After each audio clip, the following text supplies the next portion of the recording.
Assalamualaikum warahmatullahi wabarakatuh. Waalaikumsalam. Setelah mendengar paparan dari Ustadz, terkadang ada manusia atau orang yang karena berpatokan dengan amalan hati sehingga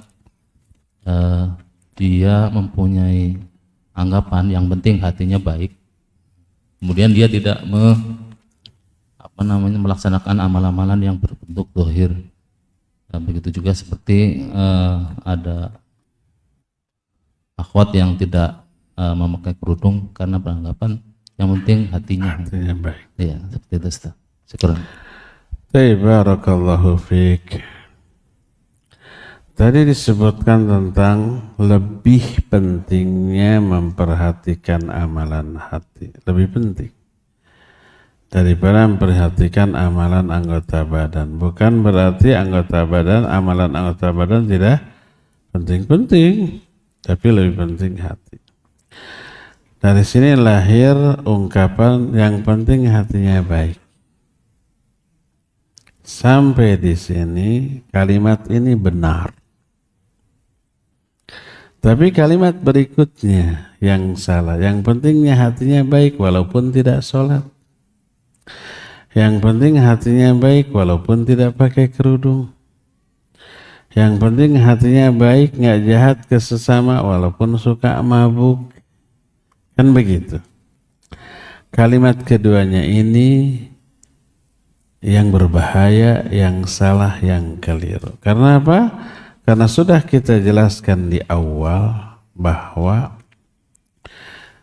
baiknya hati pasti akan menyebabkan baiknya amalan anggota badan. Karena anggota badan hanya akan menerima perintah dari hati. Ala inna fil jasadi mudghah fa idza salahat salahal jasadu kullu wa idza fasadat fasadal jasadu kullu ala wahyal qalb. Ingat, di dalam tubuh manusia ada segumpal daging.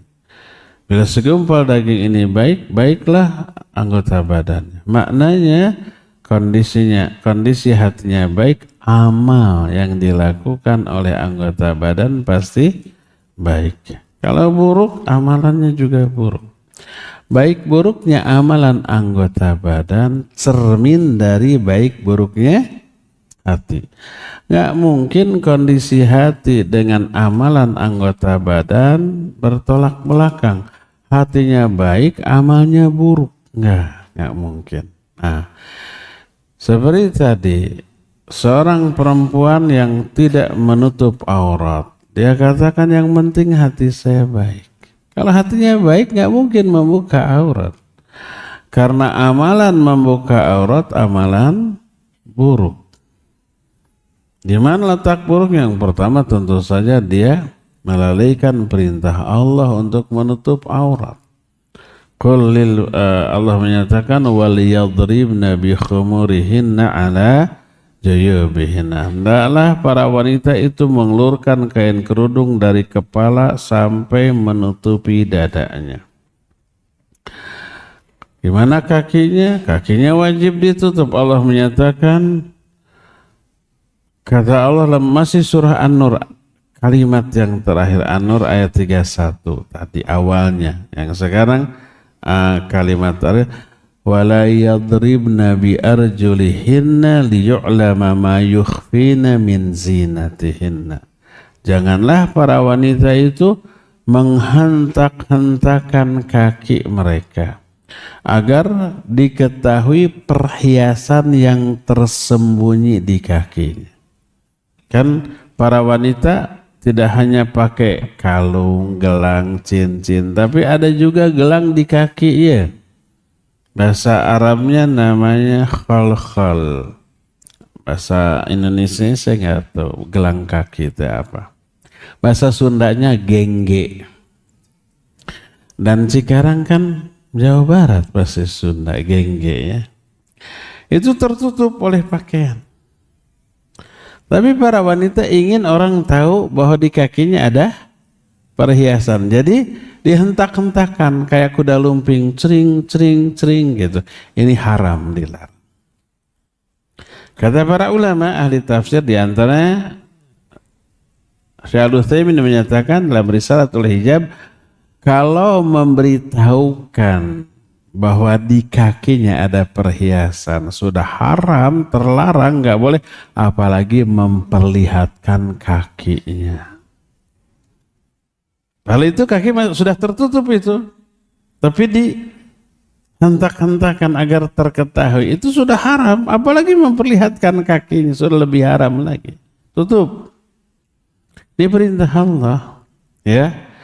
Kedua, aurat menjadi sumber fitnah bagi laki-laki. Betapa banyak laki-laki yang terganggu pikirannya, konsentrasinya, fokusnya hanya karena melihat aurat, ya. Nah, kalau hati wanita itu baik, pertama pasti dia akan laksanakan perintah Allah, menutup aurat. Kedua, dia tidak ingin menjadi penyebab berdosanya para laki-laki. Pasti ditutup tuh, kalau hatinya baik. Kalau hatinya baik, orang nggak mungkin mengabaikan sholat. Kalau orang mengatakan, saya betul sih tidak sholat, tapi hati saya mah baik. Kalau hati baik nggak mungkin melalaikan perintah dan hak Allah yang paling agung, yaitu sholat. Tidak sholatnya orang menunjukkan keburukan hatinya kepada Allah. Tidak menutupnya aurat seorang wanita menunjukkan keburukan hatinya kepada perintah Allah. Dan seterusnya begitu. Jadi antara kondisi hati dengan amalan anggota badan itu sinergi. Walaupun hati tidak terketahui, tidak bisa dilihat, tapi ada indikator tentang baik buruknya hati. Apa indikatornya? Tingkah lakunya, kelakuannya. Kalau kelakuannya buruk, menunjukkan keburukan hatinya. Coba lihat hadis-hadis Rasul sallallahu alaihi wasallam. Man kana yu'minu billahi wal yawmil akhir. Ini kondisi hati. Siapa yang beriman kepada Allah dan hari akhir. Ini hatinya iman nih. Falyakul khairan aw liyasmut. Maka hendaklah dia bicara baik atau diam. Hendaklah memuliakan tamu, hendaklah memuliakan tetangga. Lihat, kondisi hati tercermin dalam bentuk akhlak. Ke tetangga baik, ke tamu baik, ucapannya dijaga. Sebaliknya kata Nabi SAW, wallahi la yu'min, wallahi la yu'min, wallahi la yu'min. Demi Allah tidak beriman, demi Allah tidak beriman, demi Allah tidak beriman. 3 kali diawali oleh sumpah. Tidak beriman ini menunjukkan kondisi hati yang buruk. Lalu para sahabat bertanya, man ya Rasulullah, siapa yang enggak beriman tuh? Dijawab, man la ya'manu jaruhu bawa'iqahu, orang yang suka ngeganggu tetangga. Ngeganggu tetangga ini kelakuan yang buruk. Bikin sebelen, bikin orang kesel gitu. Akhlak yang buruk, kata Nabi, ini cermin dari keburukan hatinya yang tidak beriman kepada Allah dan hari akhir. Jadi kalimat yang menyatakan yang penting hatinya baik, betul. Karena kalau hati yang baik, amalnya pasti baik, ya. Kalau hati baik, akhlaknya juga pasti baik. Demikian, wallahu a'lam bishawab.